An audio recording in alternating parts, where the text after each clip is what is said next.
Hey, this is Candace of WeDharma.com. Okay, so this blog is about getting real. I've been talking to less than a handful of very important people for me. Excuse this, my hair is ridiculous right now.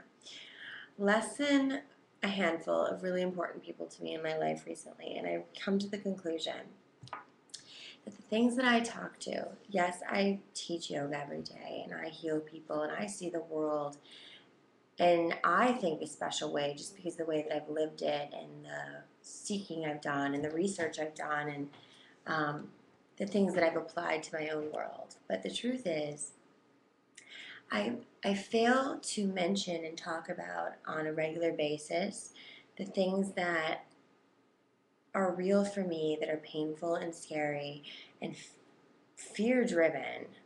Not only scary, but like fear driven, meaning you live from the fear-based ego reality, and I do that on a daily basis as well. And I think that if we didn't have the materialistic fiscal responsibilities of the world that we all struggle with from time to time, even me, I mean, it's just reality. If we didn't have that, this whole Zen, yoga, vegan thing would be super easy because that's all we have to focus on is being enlightened and better. But the truth is, that's not our reality.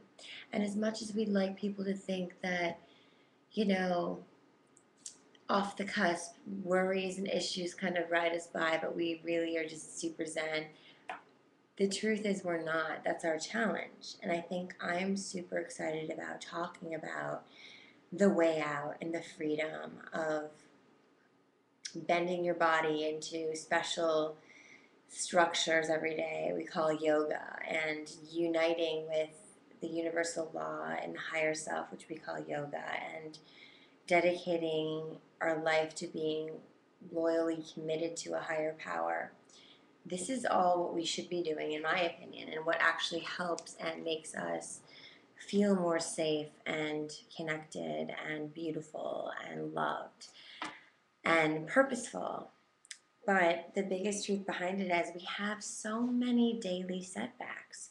And we really fail to talk about these things. But our daily setbacks are the meat of our life. The majority of us are struggling every day, and I'm included in that. And I think to just get real about it and to say to people, you know what, dude, I love what I do. It gives me every inch of purpose for my life, but I suffer as well, is really what heals people, because we are all one. And if we think somebody has it easier than us, we want to know how they got there. But nobody has it easier than us. We have different choices that make our lives less complicated and more simple.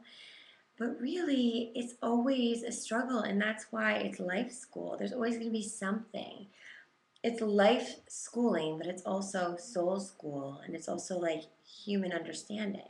There's so much going on at once. And so really, I'd love for this blog to be about, in part, that we all struggle. And I'm struggling right now with certain things in my life. And I think to not hide that and have shame about not being perfect and super exactly where we want to be, but realizing that where we are is actually the perfection in our own process. When we start to really honor our own process and what that means, we start to become more connected and more divine, because our human purpose is to learn.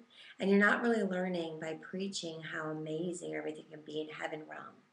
I think we learn by talking from a more wise space of experience about how the struggle feels, how it happens, why it happens, what we can do to simplify it, what we do to create it deeper, what we do to complicate things and create rejection or suffering or sabotage in our own worlds. And I think today my message is just stop the madness, get real, look in the mirror, see what you see without judgment, but with love, and say, if I actually love this reflection enough, I love it enough to look a different direction because I don't have the answers and I want to change. And where I think I should be, I'm not. And that really upsets me.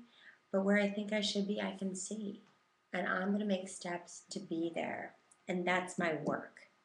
So if we can focus on our work rather than who we are and what we are today, thinking that that's not enough or in a negative tone, think about how that's the most blissful and beautiful piece of opportunity and potential. I think we got something to talk about. So tonight, I just want to say, breathe in, breathe out, enjoy being human. No one's perfect and nobody's got it better than anybody else. And that's something I've learned after having it all, losing it all, and having it all again. Nobody's got it better. And we can have it worse, but that's our own reality. So I hope we can all just focus on our blessings. And I'll see you tomorrow. Namaste.